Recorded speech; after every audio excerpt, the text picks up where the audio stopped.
Assalamualaikum warahmatullahi wabarakatuh. Sini kami akan menjelaskan kimia dasar dari Tadris IPA konsentrasi fisika kelas A BP21 kelompok 5, yaitu dengan beranggotakan Cici Fatia dengan NIM 2114080012.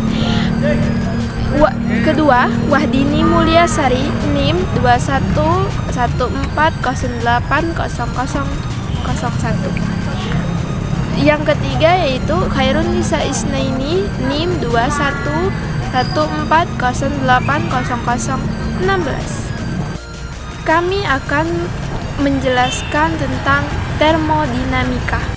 Termodinamika yaitu studi yang tentang berkaitan panas dan kerja dengan reaksi kimia atau dengan perubahan fisik keadaan dalam batas-batas hukum termodinamika. Termodinamika kimia tidak hanya melibatkan pengukuran laboratorium dari berbagai sifat termodinamika, tetapi juga menerapkan metode matematika untuk mempelajari pertanyaan kimia dan spontanitas proses. Struktur termodinamika kimia didasarkan pada dua hukum termodinamika. Mulai dari hukum pertama dan kedua termodinamika, 4 persamaan yang disebut dengan persamaan dasar Gibbs dapat diturunkan. Dari keempat persamaan ini, banyak persamaan yang menghubungkan sifat termodinamika sistem.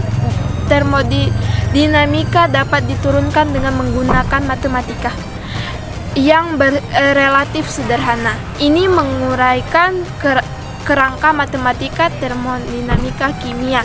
Gambar yang di samping adalah termodinamika. Selanjutnya, persamaan dasar Gibbs. Suatu potensial termodinamika yang dapat digunakan untuk menghitung kerja reversible maksimum yang dapat dilakukan oleh sistem termodinamika pada suhu dan tekanan konstan atau isotermal isobarik. Persamaan Gibbs-Helmholtz dirumuskan sebagai delta G sama dengan delta H min T delta S. Persamaan ini sangat berguna dalam memprediksi spontanitas suatu proses. Yang pertama, jika delta G negatif, prosesnya spontan. Jika delta G positif, prosesnya tidak spontan. Jika sama dengan 0, prosesnya berada dalam equilibrium. Kita masuk kepada hukum pertama termodinamika. Satu pernyataan mengenai hukum universal dari kekekalan energi dan mengidentifikasikan perpindahan panas sebagai suatu bentuk perpindahan energi. Pernyataan paling umum dari hukum pertama termodinamika ini berbunyi fondasi hukum ini pertama kali diletakkan oleh James Prescott Joule yang melalui hasil eksperimennya berhasil menyimpulkan bahwa panas dan kerja saling dapat dikonversikan. Pernyataan eksplisit pertama diberikan oleh Rudolf Clausius pada tahun 1850, yaitu terdapat suatu fungsi keadaan E yang disebut energi yang diferensialnya sama dengan jumlah kerja yang dipertukarkan dengan lingkungannya pada suatu proses adiabatik, di mana hukum ini diformulasikan dengan delta U sama dengan Q kurang W.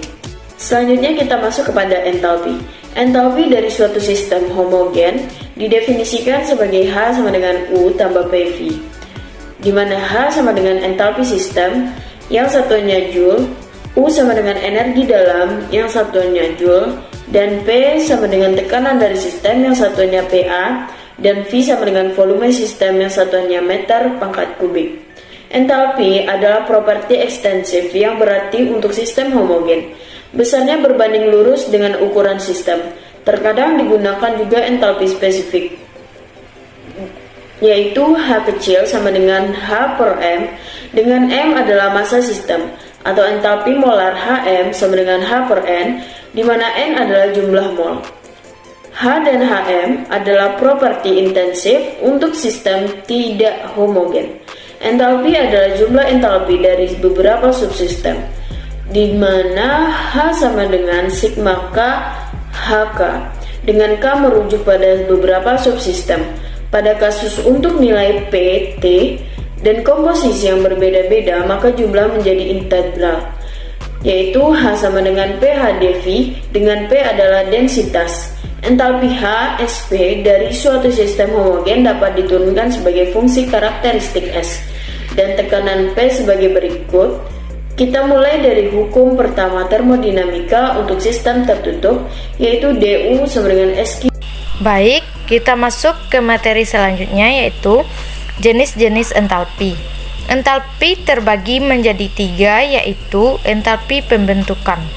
Entalpi pembentukan adalah perubahan sejumlah panas dari pembentukan tiap satuan mol suatu senyawa dari unsur-unsurnya pada keadaan normal. Standar nilai normal ditentukan pada suhu 290 derajat K dan tekanan 100 kPa. Pada unsur bebas, entalpi pembentukan memiliki standar bernilai normal. Entalpi pembentukan pada kondisi standar disimbolkan dengan delta H F derajat. Penggabungan entalpi pembentukan unsur atau senyawa dapat digunakan untuk menghitung perubahan entalpi reaksi, yaitu delta H plus atau reaksi sama dengan sigma delta H F derajat atau produk dikurang sigma delta H F derajat atau reaktan. Entalpi atomisasi. Entalpi atomisasi adalah kebutuhan energi untuk menghasilkan 1 mol atom gas pada suatu unsur. Nilai entalpi atomisasi ditentukan selama suatu unsur berada pada temperatur ruang dalam fasa normalnya. Entalpi atomisasi digunakan untuk mengukur pembentukan senyawa logam melalui pemutusan ikatan logam.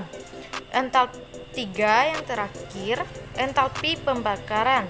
Entalpi pembakaran adalah perbedaan antara entalpi produk pada kondisi tertentu dan entalpi reaktan pada tingkat keadaan yang sama.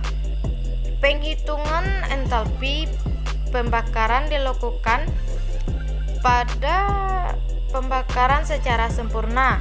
Jumlah perubahan entalpi yang dihasilkan selama proses reaksi kimia disebut panas reaksi. Penghitungan panas reaksi dapat dihitung dan ditentukan melalui perbedaan antara panas pembentukan antara produk dengan reaktan. Sekian, terima kasih saya ucapkan. Wassalamualaikum warahmatullahi wabarakatuh.